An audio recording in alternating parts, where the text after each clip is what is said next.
Welcome back to the channel and welcome back to another daily energy draw. Today is Tuesday, October 2nd, 2019, and I was called to the Healing with the Angels deck. So we're going to use this one today. Really beautiful messages coming out, really surprisingly beautiful messages coming out. So let me know what you are thinking and feeling about them, how you're resonating with them in the comment box below. Okay, so today is Tuesday, October 2nd. Yeah, Tuesday, October 2nd, 2019. Spirit, what do you have to say for Tuesday, October 2nd, 2019? Just a reminder, if you're new to the channel, if you're new to these daily energy draws, take the messages when they resonate with you. They are meant to be timeless, even though we do have a timestamp. Just take them when they call to you. When the title calls to you, it might mean that there is something meant for you in there. Okay, Tuesday, October... What did I say? October 2nd, 2019. Yeah. No. Wednesday, October 2nd, 2000. I knew there was something wrong with that. Wednesday, October 2nd, 2019, right? Hold on. Yeah, Wednesday, October 2nd, 2019. Yeah, I knew there was something off about that. Wednesday, October 2nd, 2019. Wednesday, October 2nd, 2019. That's too many. Oh, actually, that came out. Oh, okay. I'm actually called to take both. We have the bottom of the deck as well. So, new love came out. And then we have forgiveness. This is very interesting because I have been channeling some messages in our readings about this. New love. So, for a select few of you who are choosing outside of the divine counterparts, who are choosing soulmates or choosing to for new love, for new relationships, this could mean a new person coming into your life. So that is a small message for a select few of you who are actually choosing that. Embrace that. It's the energy of just, it's a good thing. Embrace that. It's meant for you on your journey. It's what your soul contracted. So enjoy it. Embrace it. That's a message for you. That's Cupid's arrow pointing in your favor. But for the greater collective that I'm channeling here for, this is an energy of your counterpart coming in, embodying a different energy, embodying almost like the divine masculine energy. And it's very interesting that we're getting union energy this week. Everything seems to be pointing to reconciliation and union. So I'm really curious to see. I'm pre-recording these on Sunday, so I'm really curious to see what the energy is going to be for the readings themselves and how this new moon has actually shifted the connections and what's happening in your journeys and your connections as well. So this new love energy, this is your person, but embracing and embodying that sacred energy, that divine masculine or divine feminine energy. And so what they want you to do is forgive the past. It's kind of the energy that we had yesterday, which was you kind of created a karmic cycle when you were in relationship with one another, whether you were in separation or whether you were together. There was, no matter what, there was a karmic cycle that was created between you two because you did meet. And I do channel for those counterparts who have met at least at some point in their life.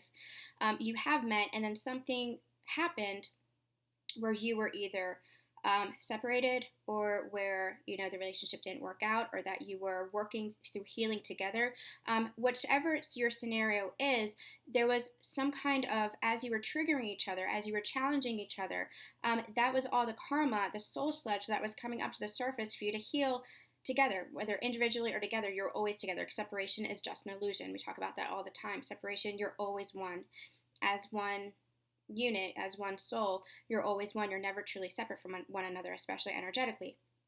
But whether in the physical you were together or not, that's what we're talking about.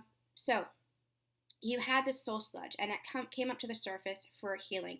That's past lifetime healing. That's ancestral healing that you're doing together. You're clearing timelines. You're clearing lifetimes of ancestral wounding. You're helping to heal the paradigm. You're helping to heal the vibrations of this earth and raise the vibrations of this earth into a shift in consciousness, into that fifth dimensional consciousness. But what was coming up between you two was karma for you guys to clear, and it was creating its own karmic cycle within your relationship, and that's what you've been clearing, especially as you're reconciling, especially as you're reuniting. They want you to forgive this. They want you to forgive the past with your divine partner because you've already entered this new stage of your relationship. You've already entered this new stage of your union, this new stage of reconciliation. Even if you're not physically together yet, feel it within yourself, feel it within your heart. You've already entered this new level of union. It's union within yourself, and then that displays itself in your physical reality. But they want you to anchor into this place of forgiveness for your divine counterpart and for yourself for whatever was created within that karmic cycle within your relationship. Because if you're going to welcome in that new energy, that sacred energy with your counterpart, you have to recognize that they are going to be just as transformed as you. And you have been going through this evolution. You have been going through this ascension process. You have been going through this transformation within you. That is why you can feel it within you. That's why you can feel union within you. That's why you can feel that balance and that harmony and that peace and that happiness within you.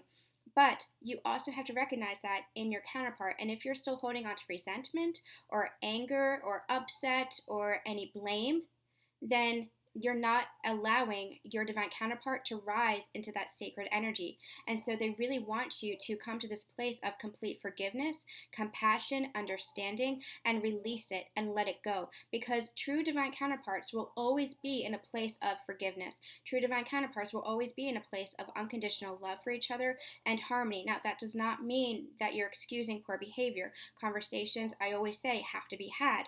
Apologies on both parts have to be had. Both of you have to have that self-awareness to hold each other accountable for the human experience that you're having and what comes from that human experience. But when you're talking about the spiritual connection, when you're talking about the soul-to-soul connection, it's always that harmony, it's always that love that you hold for one another, and you go within and you feel that within your heart space. So, if you want this new love, you have to feel that forgiveness. And forgiveness is always about yourself first.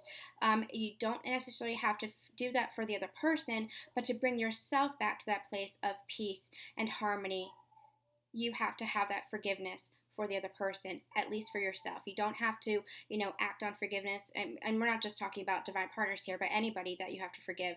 It's not just about the other person. It's most importantly about you for your own peace, your own harmony, your own balance within yourself. But this, if you want that new love with your divine counterpart, if you want them to embody that sacred energy, don't hold them in that container of who they were. Let go of the past, forgive that karmic cycle, and embrace this new love that is trying to enter. Embrace that reconciliation that is here. Really amazing energies this week. I'm shocked and delighted. So really, really beautiful. All right, guys, we'll be back tomorrow with another daily energy draw. I am sending you guys so much love, so much light, and we'll see you soon.